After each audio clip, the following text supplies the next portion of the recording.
M Night Shyamalan is quite a frustrating director. His films are always full of fascinating ideas, well cast and well directed, but more often than not they fall short of the mark. He used to be famous for his twist endings, but nowadays it's more of a twist if the film isn't terrible.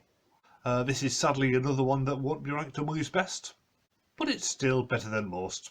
The trailer for Knock at the Cabin suggested it would be an apocalyptic horror film, much like Cabin in the Woods, which is a favourite of mine. But really it's more of a home invasion thriller, as we have this couple, Andrew and Eric, and their adopted daughter Wen, staying in a cabin in the middle of nowhere. It's full of books, so you might expect one of them to be the Necronomicon, and this could secretly be an Evil Dead sequel. But no such luck. Four strangers arrive and tie them all up, and they say that one of them has to kill another to stop the coming apocalypse. That's about as much of the plot as I can reveal, without spoiling anything. Most of the movie is devoted to Andrew and Eric trying to figure out if the intruder's claims are real, or if they're just crazy, and what to do in either instance. And the audience, by extension, is in the same position. You can't help wondering how you would react in the same situation. Hopefully you wouldn't kill your family members based on the word of just a few strangers, as that would be absolutely insane. I mean, when you think about it, it's not much of a moral dilemma really. It can never happen in real life. Sorry, I'd better get that. Hello? Oh, no, I live alone. You could try next door, they've got two kids. Okay, bye. Sorry about that. The tension of the cabin sequences is broken by several flashbacks, which flesh out Andrew and Eric's relationship and how they came to adopt Wen. Frankly, none of them feel really necessary. The actors are good enough that they feel like a believable family unit from their first scene together, and showing a few moments from their past doesn't really add much to their characters.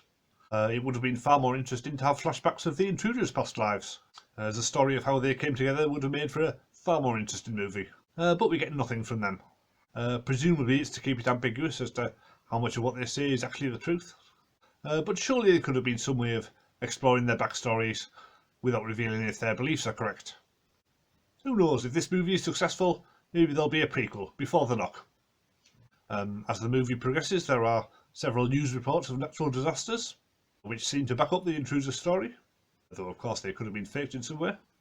I can understand why they kept those to a minimum, both to keep the budget down and to avoid coming down too hard on the side of the apocalypse being real. But again, it seems like another missed opportunity. The scene with the tidal wave coming down on the beach is easily the most cinematic in the movie, and a few more big set pieces like that would certainly have made it worth seeing on a big screen. As it is, you're really not missing much if you wait for it to come out on streaming. The first half of the movie is probably the best, but when you get to the second half it does start to become a bit too predictable. There's no real twists as such. Some people die, some people try to escape.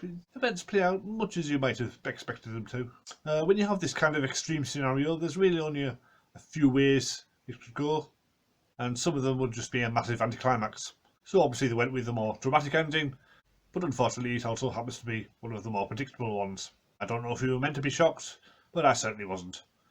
But I'm not sure how it could have played out differently. I haven't read the book it's based on, but I have read the summary, and it ends a lot differently. It doesn't sound like it would have been any better though. It does have at least one shocking moment, which the film omits, in favour of a more happy ending. But I don't think either version would have been entirely satisfying. Maybe the ideal ending for this story is still waiting for another adaptation some years down the line. I will certainly look forward to seeing that one. Of the actors, Dave Bautista is head and shoulders above the rest of the cast, both literally and metaphorically. He's come a long way since his days as a wrestler. Obviously I don't know anything about wrestling because I'm not 5 years old, but I am very familiar with his appearances in Guardians of the Galaxy, which I've seen many times. He's very much the comic relief in those movies, but here he gives a much more complex performance. His size and his tattoos make him appear menacing, but he is actually one of the gentler characters. And you do get the sense that he sincerely believes everything his group is saying, while at the same time bitterly regretting all the violence that comes from it. This is not the type of film that gets awards, but if it was, he would definitely deserve one. The little girl Wen, played by Kristen Cui, is also astonishingly good, and possibly a future star, although maybe it's not that hard to play an 8-year-old girl when you are one. The worst of the actors is probably Rupert Grint. He's obviously trying to get away from being stereotyped as Ron Weasley, but in this movie he's just a one-dimensional angry bloke. Overall, it's not a bad way to spend 2 hours, including adverts and trailers. It certainly gives you a lot to think about, but it just lacks that certain something, that extra plot twist, that extra revelation, that would have taken it to the next level. One of those movies where you're really rooting for it to be better than it actually is. My next movie review will be Ant-Man 3 in a couple of weeks, so subscribe if you don't want to miss that. Or in the meantime, you can watch me reviewing some of Shyamalan's other movies. See you again soon.